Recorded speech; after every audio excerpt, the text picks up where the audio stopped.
Vamos.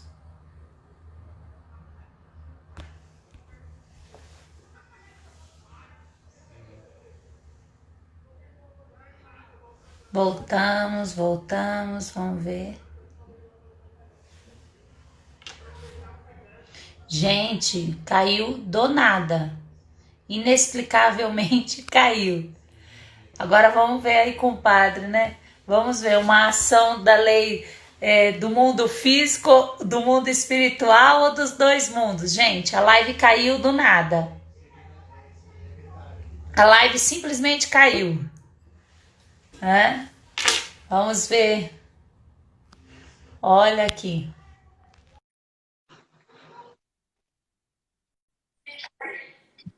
Agora a gente precisa definir. É do mundo espiritual ou é do mundo físico? A live simplesmente caiu. Eu nem sei o que aconteceu, porque caiu de repente. Caiu? Não, nós não fizemos nada. Caiu. Agora, gente, agora é a prova dos 9. A live pôs a gente na prova dos 9. Live do mundo caiu agora por causa do mundo físico ou por causa do mundo espiritual? Olha, parece que foi do mundo físico isso, viu? Foi algum problema. Foi algum problema de sinal de internet, eu acho. Olha, mas eu acho que é um ótimo exemplo para a gente usar, né? É muito didático. A live do nada caiu, gente. Quem está voltando aí, chama as outras pessoas. Se tem algum amigo seu que está na live, avisa ele. Olha, voltaram. O fenômeno aconteceu. Vamos, o Padre Quevedo já não jaz mais no meio de nós, né? Mas o Padre Quevedo diria agora, né? E isso é do mundo sobrenatural. Quem tem a oportunidade de conviver com o Padre Quevedo, né? Para quem não sabe, o Padre Quevedo era parapsicólogo e estudava fenômenos como este agora, né? Sim. A live do nada caiu, né? A live do nada caiu. Mas, assim, parece uma coisa simples, né? Mas uma coisa como essa, padre. A live cai e algumas pessoas defenderiam piamente. Foi o demônio que atacou a live para poder perder a conexão. A live caiu por isso, foi o demônio. Outros diriam, não, menina, você está demonizando tudo. Não é bem assim, foi só um sinal que falhou. E o sinal falhou e caiu. Né? E quem está com a verdade? Aí é que tá. Quem está com a verdade, né? Isso cabe a um discernimento, né? Esse é o grande problema. Em toda situação, porque pode ser tanto uma coisa como pode ser tanto outra. Na verdade, como eu digo, os mundos, apesar de a gente fazer essa separação didática, né? O mundo físico, o mundo espiritual, mas eles estão juntos, né? Jesus veio trazer o reino de Deus para a Terra, entende? Para que já aqui nós consigamos viver o reino de Deus. Então essas duas coisas, elas atuam juntas de certa forma, né? E elas precisam estar juntas cada vez mais para que eu seja uma pessoa inteira. Então dentro disso cabe um discernimento e que às vezes eu não faço esse discernimento sozinho.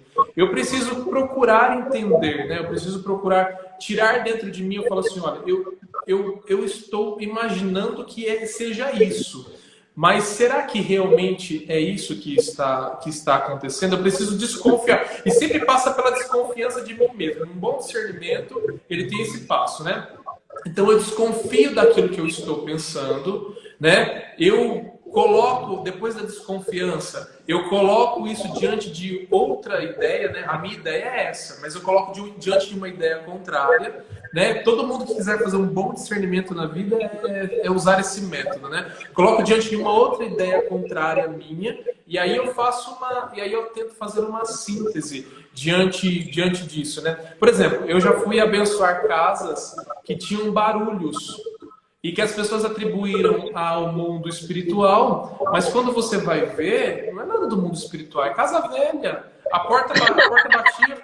Ai, desculpa, eu vi, padre. A porta batia. Não, Não, eu fui lá, não tinha nada de demônio, era só a casa velha. Sim, sim. Então os barulhos, né, que escutavam nos telhados, mas é porque a casa estava muito velha, entende? Então, geralmente casa velha faz barulho, abre porta sozinha, essas coisas todas, né? Mas também já fui em situações em que eu recomendei que se procurasse um padre especialista para fazer uma oração, porque realmente aquilo não parecia pertencer ao mundo físico, né? E até como aquilo agredia as pessoas que estavam na casa. Então, assim, todo discernimento precisa ser feito, um bom discernimento diante de todas as situações, né? Mas sempre lembrando que o mundo espiritual, ele está para fazer com que o mundo físico se salve, ou seja, que ele tenha qualidade de vida, que o ser humano cresça, então assim, o mundo espiritual, na verdade, ele não está somente, o mundo espiritual não significa o demônio tentando a gente toda hora. Não, o mundo espiritual é muito mais do que isso, né? O mundo espiritual é para elevar o ser humano. O mundo espiritual é para fazer com que ele cresça, né? E é esse lado do mundo espiritual que nós precisamos estar atentos. E o mundo espiritual, Santo Tomás de Aquino diz assim, que a graça supõe a natureza. O mundo espiritual ele não acontece sem a natureza, né? Às vezes nós falamos do corpo, né? É a filosofia platônica que fala mal do corpo. A Bíblia, as Sagradas Escrituras, a maioria das vezes, ela fala muito bem do corpo. Só nós que acreditamos na... Só nós Padre, chama acreditamos na de ressurreição do templo, né? corpo. Oi? Chama de templo do Espírito Santo, né? É A um Bíblia templo... chama de templo do Espírito Santo. Ou seja, eleva o corpo, né? Eleva a Isso mesmo. dignidade de moradia de Deus, né? Isso, é isso mesmo. E isso é que é muito importante, né? O nosso relacionamento com o mundo espiritual deve ser um relacionamento bom. E não um relacionamento ruim, como sempre acontece, né? Porque às vezes só nos damos conta dele quando nós pensamos assim, né? O mundo espiritual está me atacando. E na verdade, o que nós devemos fazer é desenvolver para que o mundo espiritual cresça dentro de nós, né? Todos os dias. Veja, a live ter caído, a gente pode ver por dois ângulos, né? Poxa, que desgraceira, tinha um monte de gente aqui, e aí agora a pessoa perdeu a graça, meu Deus do céu, tal. Ou a gente pode ver, ia acabar daqui 30 minutos e agora pode acabar daqui 1 hora. É verdade. É bem isso, é a maneira como eu olho a situação, como eu me coloco diante da situação, que muda a minha visão, né, sobre aquilo, né? Agora, uma coisa muito importante é a gente saber que é realmente uma linha tênue que separa o mundo espiritual do mundo físico, né? E por isso há tantos problemas, as pessoas não sabem como lidar, como parar lá no mundo, elas entram no fanatismo, ou mesmo aqueles que não entram no fanatismo, né, entram naquilo que eu chamo de existência provisória. Então, não tem jeito mesmo, eu não quero nem saber dessas coisas aí, eu não chego nem perto, eu não quero viver isso, né? Então, essas duas coisas são muito ruins, né? A pessoa que cria uma casinha lá na Lua, né? Tem uma casinha lá na Lua, né? E aí ela fala assim, não, eu tenho uma casinha lá na Lua, né? E o pior é a pessoa que mora na casinha lá na Lua. E ela fica lá na Lua e não quer sair de lá, não. Padre, eu queria fazer mais uma pergunta, assim, né? Porque eu acho que é uma coisa que é muito comum e a gente está aqui tentando unir esse assunto, né, com a proposta de que nós vivemos no Findway, né, que nós clicamos ali no Findway. Mas eu acho que tem uma confusão antes da gente chegar na interesa, que é essa questão, assim, na Bíblia, por exemplo, a gente tem dizendo assim, né, o mundo jaz sobre o maligno. Aí outro momento diz, não, mas Deus amou tanto o mundo que deu seu Filho único. Quer dizer, peraí, mas o mundo jaz pelo maligno ou o mundo é o lugar onde Deus amou? Né? E Deus ia amar o lugar onde o maligno mora. Então, percebe? Sim, claro que para quem estuda, acaba se aprofundando. Mas quem está nos assistindo e de repente já leu isso e ficou confuso, né? Por que que tem tantas diferenças, né, na Bíblia com a palavra mundo? Qual é a real interpretação? Olha, na verdade, o problema mesmo às vezes é uma falta de conhecer a interpretação, né? Então, por exemplo, às vezes a palavra mundo é usada como o planeta mesmo, ou até mesmo hoje a nossa noção, poderíamos estender isso para o universo, né? Mas é pelo mundo criado mesmo, pelo físico, a terra, as coisas, a floresta, tudo. Muitas vezes a palavra mundo é usada nesse sentido, né? E outras vezes, mundo é usado para se definir por exemplo, nos profetas. O mundo é usado para definir uma ideologia. Ou seja, é um tipo de pensamento ruim que o profeta combate. Então ele combate o mundo, né, nesse sentido. E aí esse é o grande problema, depende de como a palavra está empregada. Aí nós temos, por exemplo, a maneira como São João usa a palavra mundo. São João vivia numa época de muita ideologia. Então essas ideologias contaminavam a comunidade cristã. O gnosticismo, por exemplo, né? De pessoas que achavam que não... que o gnosticismo é justamente essas pessoas espirituais, né? Essas pessoas que viviam no fanatismo, né? No mundo espiritual, só conversando com anjos, essas coisas todas. E isso tinha muito na comunidade cristã de João. Então ele usava mundo para se referir a isso, e não ao que era criado. Então, às vezes você vai encontrar o mundo já sob o maligno. Se é São João que está falando isso, ele está falando justamente desse mundo das ideologias, das superstições. Esse é o mundo para ele, né? Como nós temos vários autores na Bíblia, imagina, a Bíblia tem autores de várias épocas. E esses mesmos autores tinham compreensões diferentes do que nós, por exemplo, entendemos como mundo hoje, né? Então, na verdade, teríamos que estudar e saber, mas que mundo é esse que está sendo falado aqui? É sobre o que é isso, né? Quando nós vemos a palavra mundo nos Salmos, por exemplo, né? Nos Salmos, geralmente os Salmos são um elogio à criação. Então, quando se fala de mundo lá, a maioria das vezes está falando do planeta mesmo, da criação da de Deus, biologia, né? da biologia, da flora, né? Isso mesmo. Então, na verdade, é uma questão de interpretação, né, de estudo, né, do que significa aquilo dentro do contexto. Porque às vezes nós pegamos, por exemplo, Jesus diz, perdão, São Paulo diz assim, ó, não vos conformeis com este mundo. Uhum. Mas qual, não se conformeis com este mundo, qual mundo? Entende? Então, nesse contexto, São Paulo está dizendo desse mundo que nós estamos vivendo, o mundo mesmo. Porque nós não pertencemos a ele, nós pertencemos ao céu. E é isso que São Paulo está querendo dizer dentro daquele contexto. Entende? Então, Então, assim, me parece que realmente a compreensão é não parar, não ler a Bíblia com a minha visão, né? Mas isso tentando mesmo. entender o autor, o contexto e o meio onde ele está, que aí a gente pode entender as palavras, né? Isso. É bem interessante, porque assim, né, para você que está aí nos assistindo, isso serve não só para ler a Bíblia, isso serve para ler as pessoas. Então, quando eu vou ler o Rafael, eu preciso saber que ele é padre, o que significa ser padre, que ele é padre do Sagrado Coração, ou seja, tem uma congregação que não é de uma diocese. Então, para eu ler uma pessoa, eu preciso também ver o contexto, né, Rafa? E eu acho que talvez esse seja uma dificuldade até muito contemporânea, né? A gente tem dificuldade de contemplar o contexto. A gente quer o fast food, inclusive quando a gente vai ler a Bíblia, né? Isso mesmo.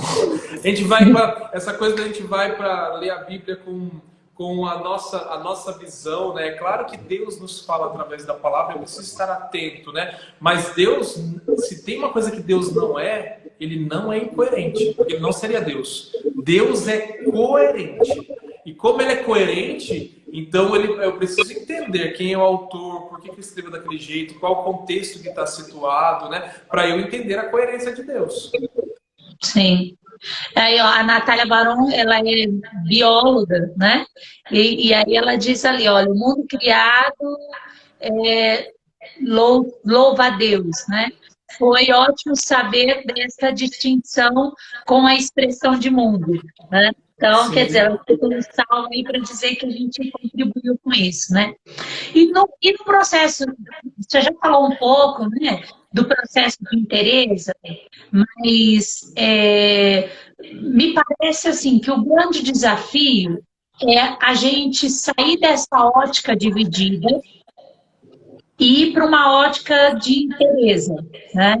Ou seja, a gente acha estranho, por exemplo, uma empresa como a Findway, né? Para você que não conhece a Findway, nós somos uma empresa, mas que a gente tem vivência e valores cristãos.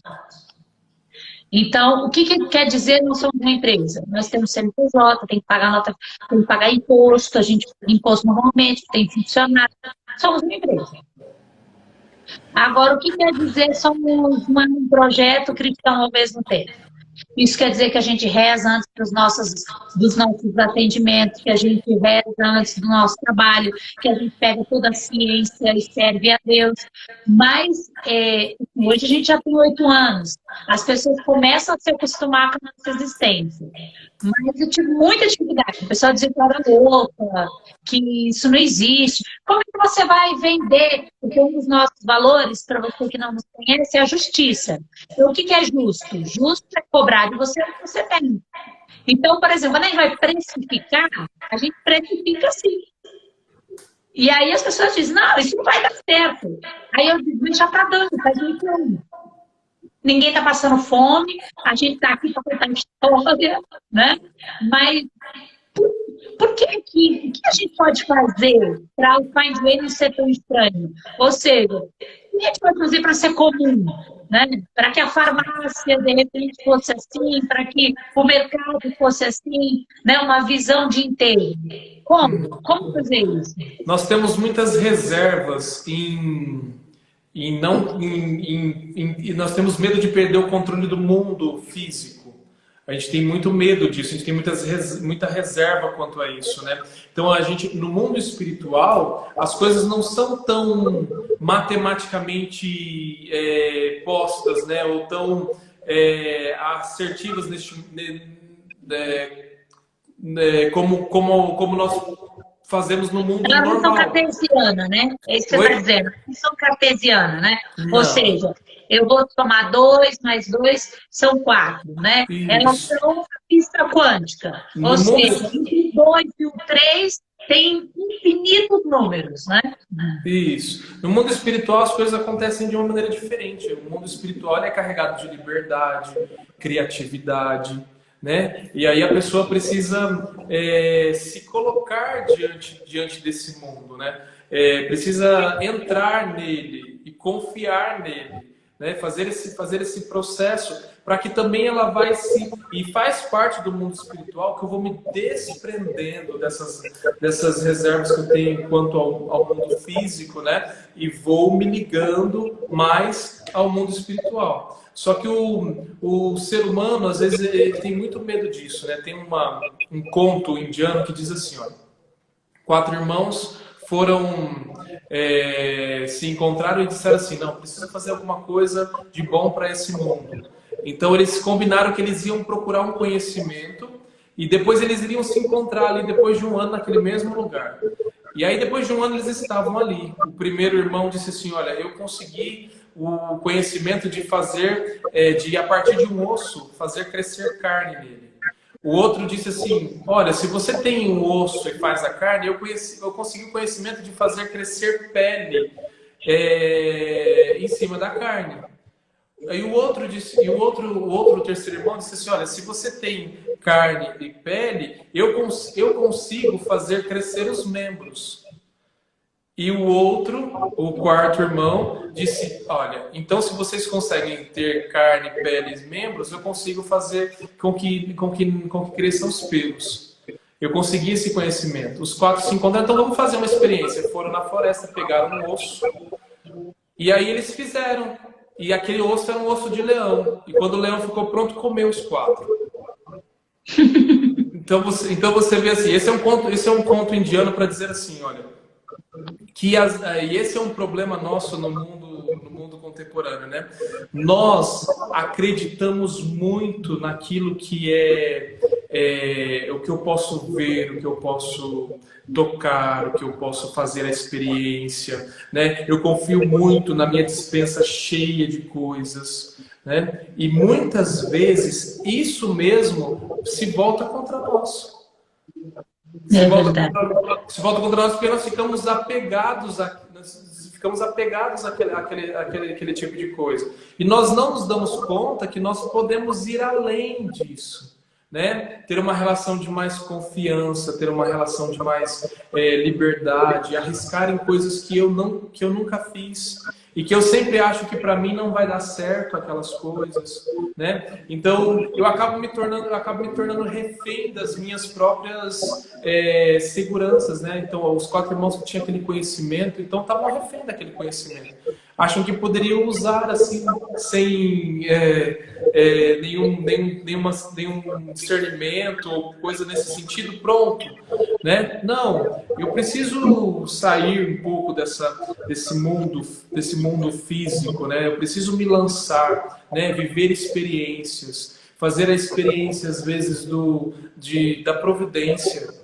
Principalmente na providência de Deus, de se lançar na providência de Deus, a gente vê que dentro do mundo espiritual as coisas dão muito mais certo do que no mundo que as coisas estão tudo contadinha, né? Eu lembro quando eu morava em Brusque, tudo tão certinho no nosso bairro, as pessoas certinhas. Em 2011 veio uma enchente e levou tudo, todas as casas. E as pessoas diziam para mim assim: e agora? Falei: é agora, ué?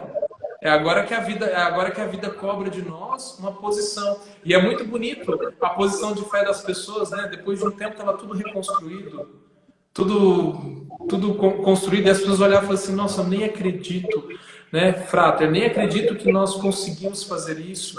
Claro, né? Mas a gente precisa se desestabilizar às vezes, né? E enfrentar realidades diversas. Então, me parece que o que você está dizendo é assim, né? O processo de inteireza, né? Na realidade, esse processo de abandono nas mãos do Pai, né? E de convidar uma intervenção, né? Uma intervenção divina na minha vida do dia a dia, né? Me parece que é quando eu vou deixando, né? Que o Pai faça parte da minha história e acabe, né? Aí some essa divisão, né? Ela some. Ela existe de forma didática, mas na minha vida, no dia a dia, não vai ter diferença, né? Me parece que é isso que você está propondo. É isso mesmo, né? É uma visão para frente, né? Não é uma visão assim, meu Deus, e se Olha aí para o faltar... senhor, ó. Olha. O Ian disse, Padre Rafael, sensacional. Não é uma, sabe, Gê, não é uma visão. Eu tenho que me libertar dessa visão, né? De que eu preciso perceber que as coisas no mundo elas são passageiras, elas podem passar, né? E que eu não fique presas às coisas, mas que eu vive livre delas, que eu as tenha, mas que ao mesmo tempo eu seja livre delas.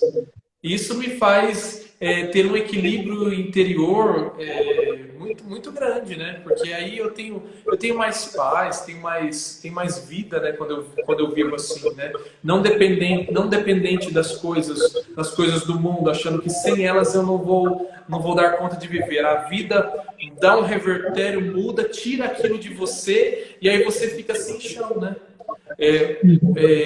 As pessoas que às vezes a gente atende, né, Georgia? Eu acho muito interessante isso. Às vezes os namorados, né, chegam aqui, minha namorada largou de mim, e agora? O que eu vou fazer? Poxa, vai viver, arranjar outra namorada. É uma coisa, eu não sei, uma coisa tão simples, mas só que isso é um problema. Por quê? Porque ficou apegado ao mundo físico de uma maneira com a qual eu achava que aquilo era a única tábua de salvação que eu tinha para viver. E que não existe mais possibilidade além daquela. Não consigo mais fazer nada além daquilo. Quando você vai descrevendo isso, né, essa questão da dependência, né, é interessante como a única dependência que não adoece é a de Deus, né? Você depender do dinheiro adoece, você depender de uma pessoa adoece. Claro, a gente vai precisar, né? A gente precisa de dinheiro, a gente precisa de pessoas, a gente precisa de afeto, a gente precisa de muita coisa. Mas se eu passo a depender de alguém ou de algo, parece que me adoece de alguma forma, né? Agora, quando eu dependo de Deus, não me adoece, né? E aí me parece que o raciocínio é assim, porque a própria natureza de Deus permite isso, né? E por que se é assim, e eu creio que a maioria das pessoas que estão aqui, quem vai nos assistir, pelo menos tem noção de que é assim, por que a gente tem tanta dificuldade de depender de Deus? Sim. Essa é uma grande questão, realmente, né? Por que nós não conseguimos depender? E aí eu te digo, na nossa sociedade moderna, é porque a gente não vê, porque a gente não toca, porque às vezes esse relacionamento com Deus ele faz silêncio. Ele quer que porque nós somos livres, né? Por causa da nossa, no fundo, da nossa liberdade humana, né? E uma visão totalmente errada de liberdade, porque nós achamos que nós entendemos a liberdade como eu sou livre, né? Posso qualquer coisa. E na verdade só é livre quem é capaz de depender de alguma coisa, né? Esse é verdadeiramente livre, né? Quando ele por escolha, porque o que nós temos no fundo? As nossas escolhas. Esse é o único lugar onde nós somos livres. Nós não escolhemos a cor dos olhos, o cabelo, nada. Não escolhemos nada na nossa vida. A única coisa que nós temos é as nossas próprias escolhas nas atitudes da vida do dia a dia. Essa é a nossa liberdade. É só quando eu escolho algo que eu sou livre. Então é quando eu olho para alguma coisa, por exemplo, assim, quando eu me coloco nas mãos de Deus, eu escolho depender de Deus, aí eu experimento uma verdadeira liberdade. Quando eu acho que eu sou livre, ou seja, assim, muitas pessoas acham que não, eu não quero saber de Deus, eu sou livre para fazer a minha opinião, eu não preciso da opinião dos outros. Ele acha que ele está sendo livre. Na verdade, ele está sendo escravo de si mesmo. Né? Porque ele não é capaz de dar a si mesmo a outro. Só é livre quem é capaz de dar a si mesmo a outra pessoa, né? De dar a si mesmo a Deus, dar a si mesmo a alguém. Né? Quando eu não sou, eu sou escravo de mim. Né? E aí, essa é uma vida um tanto, às vezes, infeliz. Porque eu não consigo me ajustar, não consigo, às vezes, me abaixar e escutar a opinião do outro, mesmo que eu não concorde, né? Aquilo me faz mal, me angustia, né? Traz um vazio imenso. E eu também vejo assim, né, Pá? Como em um dado momento da outra live, né, você disse ali da questão do combate espiritual, né? O quanto ele é distorcido. E me parece que é isso, né? Parece que a gente não sabe ser livre, e aí a gente nomeia as nossas escravidões como ação demoníaca, né? Claro que, para quem não sabe, a palavra diabo quer dizer divisor, dividido. Então, se a gente for na etimologia da palavra, há uma divisão, há um diabolos, né? Isso. Mas, quando as pessoas se referem, elas estão se referindo como o espírito mesmo, ele está agindo em mim, e muitas vezes me parece que é esse movimento, né, de não ser livre. E aí eu não consigo ser livre de verdade. E eu delego para o demônio a responsabilidade, né? Então, isso de combate espiritual. Como sair disso? Alguém que está nisso que eu descrevi agora, como ele sai disso? Eu costumo dizer, Jorge, que isso é muito... O demônio gosta disso. Que as pessoas deem a fama para ele. Porque ele sabe, e isso é verdade, ele gosta que coloquem a culpa nele, que é ele que está fazendo isso sem fazer nada. né? Porque ele sabe que enquanto a pessoa ficar colocando a culpa nele, ela não vai ser livre. Ela não vai ser, ela vai continuar sendo escrava daquela situação. Então ele sabe disso e ele faz com que a pessoa cada dia mais é isso mesmo. Para ele é bom que coloque a culpa, né? Agora nós precisamos sair disso se nós queremos ser um ser inteiro. Então como é que nós saímos disso? Olha, e aí eu vou usar o conhecimento do meu autor, que é o Viktor Frankl, né? Então, nós somos constituídos de corpo, mente e espírito, né? E também somos seres que vivem socialmente. Nós podemos dizer que temos uma dimensão que é social, né? Mas corpo e mente, elas estão muito ligadas às coisas da Terra, às coisas físicas, né? E por isso mesmo, e como nós somos divididos pelo pecado original, né? Quem mais sofreu foi o corpo e a mente, que hoje eles são divididos em si mesmos. Às vezes nós não sabemos o que queremos, né? O nosso corpo sofre pela doença, pelas dores, enfim.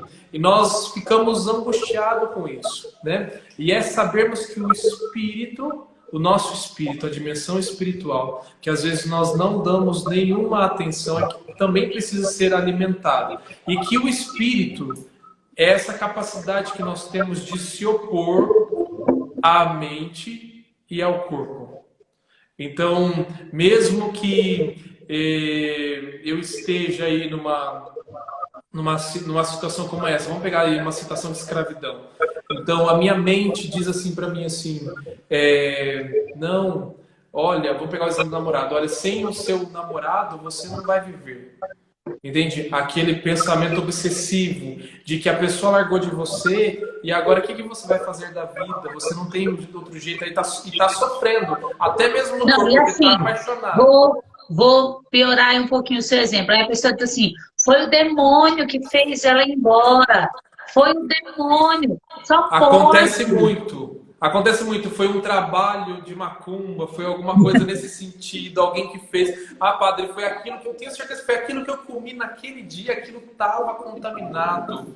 Eu tenho certeza disso. Entende? Então, assim, e eu aqui não estou dizendo que nós não podemos nos contaminar, né, no mundo espiritual, né? Sim. Mas eu estou dizendo justamente, e mesmo que fosse uma contaminação, eu estou dizendo que o espírito humano é capaz de se opor a essas situações.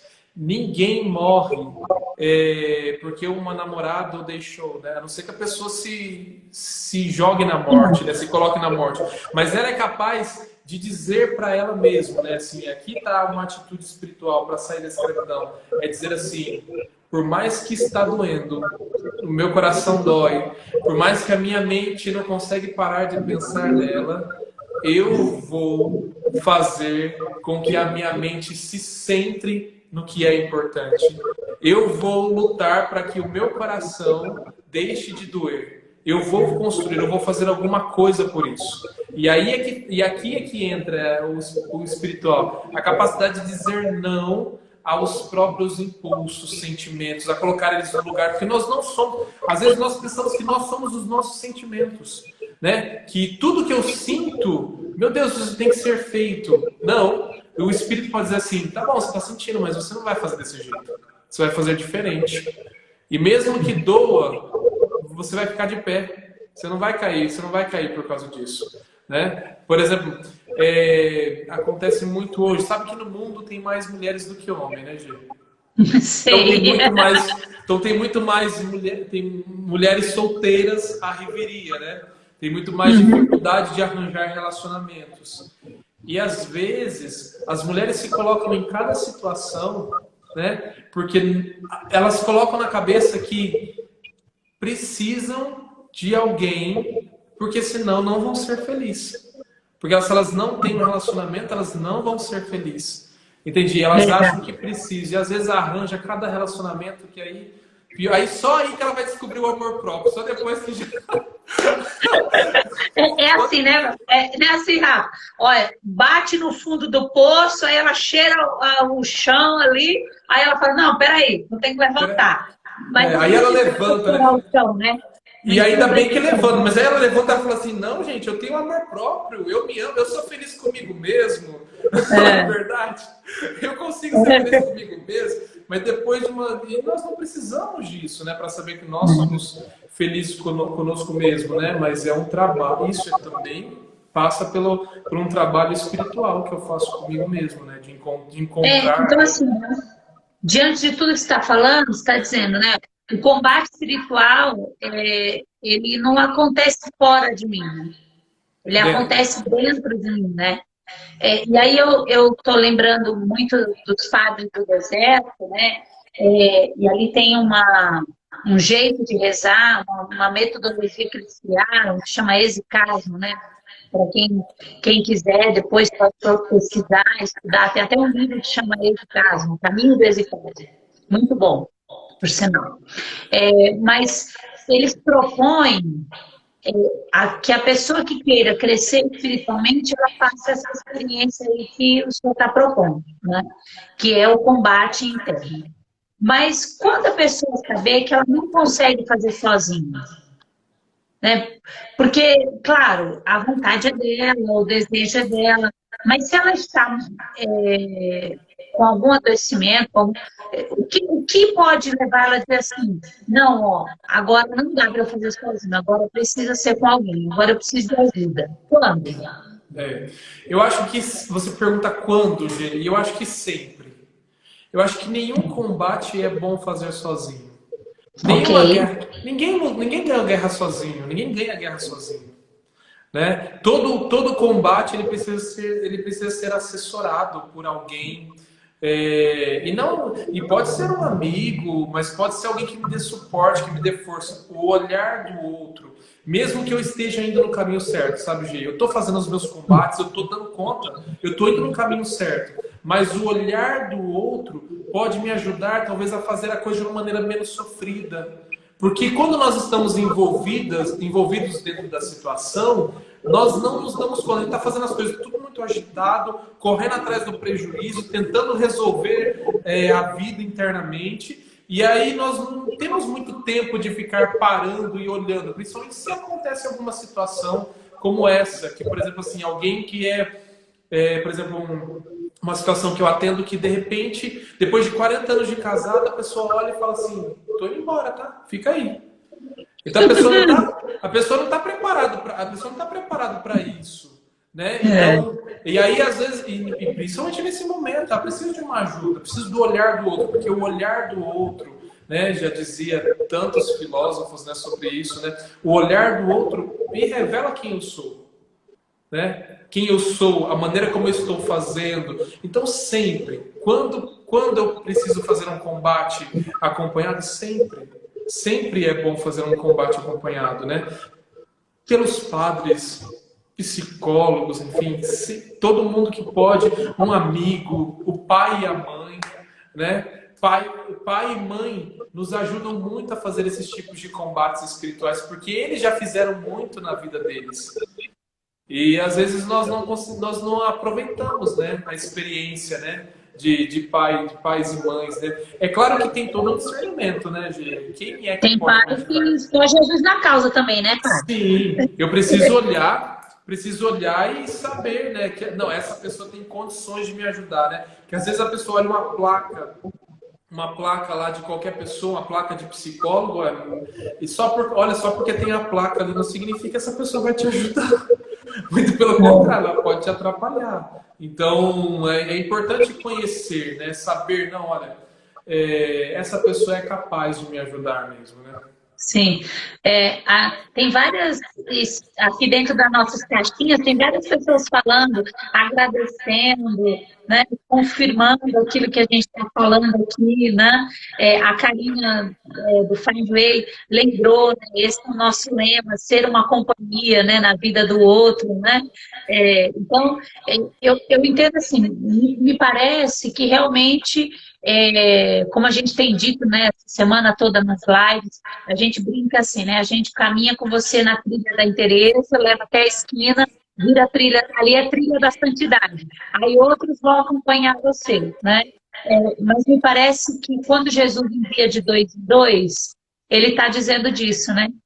Ele está dizendo que ninguém chega no céu sozinho, né? Ninguém. E a gente poderia dizer que ninguém chega na inteireza sozinho, né? Uhum. Porque o olhar do outro nos faz necessário, né? E eu queria perguntar mais uma coisa antes de abrir para o... Aí a gente abre para quem quiser perguntar no aberto, né?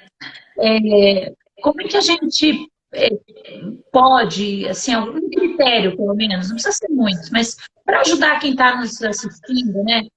Um critério na hora de escolher a ajuda, na hora de escolher a companhia, né? Um ou dois, não sei, aí, né? O quanto você consegue dar de orientação. Uhum. Bom, depende da companhia que nós estamos querendo, né? Por exemplo, assim, se for uma companhia para a vida toda, uma esposa, um marido, Não, eu existe digo a muito. companhia no combate, né? No combate que a gente estava falando. Ah, entendi. Sim. Olha, primeiro, é, eu acho que o primeiro critério é pessoas que eu sei que fizeram combates na vida, que têm experiências de combates na vida, pessoas que conseguem demonstrar que lutam, né, que estão lutando e que já lutaram, que tem algum tipo de experiência. Isso é muito importante, né? Então, um padre, alguém que tenha um conhecimento nesse sentido, né? Eu acho que esse é o primeiro critério, é saber que a pessoa tem na vida dela essa experiência de combate também. Eu daria um segundo critério para essa escolha, é justamente se relacionar com a pessoa. Ter Tentar uma criar empatia. ter uma empatia, criar vínculo com a pessoa, né? Ver se isso dá certo. Se o vínculo, porque às vezes pode ser uma pessoa que entenda bastante, que tenha lutas na vida, mas que não consiga te ajudar nada. Porque não tem uma empatia, né? Não tem um vínculo, né? Então eu acho que isso é importante, né? Criar isso também é importante, essa empatia, né? E uma terceira coisa que eu acho muito importante na vivência dos combates é entender qual é o meu combate, né? Saber dizer à pessoa, para que a pessoa também saiba com o que ela está lidando. Então é fazer esse esforço de entender, sabe, de dizer, olha, de não ter medo, de não fazer rodeios, porque às vezes uma pessoa é boa para te ajudar, mas você não consegue dizer com clareza. Eu não estou dizendo que você precisa dizer, porque a pessoa vai te ajudar a discernir também, né? Não dizer assim, pontualmente o que significa, mas é não ter medo de dizer, não ficar De se enrolando para expor, dizer. né? De Oi? se expor. De se De se expor. expor. Porque É. senão a outra pessoa não consegue ajudar. E aí você vai estar dizendo assim, essa pessoa não me ajuda. Mas você não dá. Isso é triste, porque a pessoa não dá elementos para a pessoa ajudar, mas ao mesmo tempo ela quer que a pessoa tenha. Nem todo mundo é que nem Jesus Cristo, o Padre Pio, que lê o coração da pessoa. Mas ela vai. É verdade, ela vai na intenção de que a pessoa leia o coração dela, entende? Sim. Nem todo mundo tem isso. Ela pode te ajudar, mas existe uma parte também que é nossa, né? Que nós precisamos dizer com clareza o que está acontecendo na nossa vida. Sim. E a proposta do Find Way é exatamente essa, né? É ajudar as pessoas. Quando o Find Way quer dizer encontrar o caminho, você de repente não sabe, mas a proposta é ajudar cada um a encontrar o caminho, ou seja, e encontrar essa companhia adequada, né? E a nossa proposta é ser essa companhia para que você aprenda a combater o bom combate, né? Para que você chegue na inteireza e ao longo da sua vida você chegue na santidade, né? Então, agora está aberto aí quem quiser fazer alguma colocação. Vi que a Maristela agradeceu a gente. Mari, um abraço grande para você, viu? Cadê? Vamos ver aqui, parece que entrou mais uma perguntinha, deixa eu ver na caixinha. A pessoa é apregoada, às vezes, ou seja, é apegada à parte material. Acho que aqui não entrou mais pergunta. Alguém quer fazer alguma pergunta, gente? Seja livre agora. Esse é o momento, você é a pessoa. Estamos dois aqui disponíveis a você. Você que quer saber alguma coisa desse assunto, pode nos perguntar. Quando as pessoas vão pensando na pergunta, vamos convidando as pessoas, né? Amanhã tem mais Padre Rafael. E agora tem padre mesmo, né? É verdade. Amanhã tem missa às 8 horas da noite. A live vai ser pelo Facebook do Instituto e pelo Instagram. Então, você pode participar da missa amanhã online com a gente, né? E olha aqui, eis um momento favorável. É isso mesmo, olha. Amanhã é um momento favorável, né? Então, amanhã a gente tem uma super homilia aí com o Padre Rafael. Então, você vai participar conosco, vai ter festa, vai ter vídeo, vai ter muita coisa amanhã. Coisa para a gente se divertir mesmo e criar expectativa. Padre, eu acho que as pessoas, né, se sentiram aí satisfeitas com tudo que a gente ofereceu. Eu quero agradecer, eu acho que o esforço da gente combater o bom combate hoje, né? A sua vida não é simples, nem a minha, mas eu acho que estar aqui nós dois é uma decisão de combater o bom combate, né? Então, quero agradecer, quero dizer muito obrigada, agradecer que você faz parte do Find Way, né? O pessoal está sabendo em primeira mão aí, gente, olha, o padre faz parte do Find Way agora. O Find Way agora tem uma pessoa, né? Acho que uma coisa muito importante que você precisa entender do padre, você que está nos assistindo, é que independente de quem é o Rafael, de quais são os pecados do Rafael, o padre recebeu o direito de fazer interesse. Tudo que ele ligar na terra é ligado no céu. Tudo que ele desligar na terra é desligado no céu. Então, ter um padre no Find Way nos dá uma graça sobrenatural de interesse. Né? Então, muito obrigado, padre, por você estar aqui conosco. Muito obrigado por você existir, né, aqui conosco. Eu que agradeço, né? Na verdade, quem me trouxe, eu tenho confiança disso, que foi o próprio Deus, né?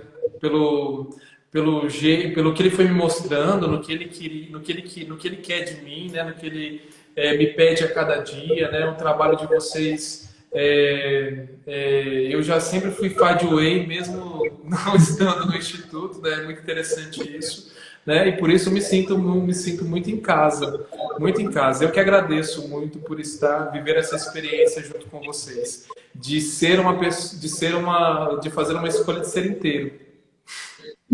Uma escolha de ser inteiro. Gente, muito obrigado. Olha, aqui nas perguntinhas, Paulo, tem muita gente perguntando se a missa é aberta, se ela vai ser aberta ao público, né?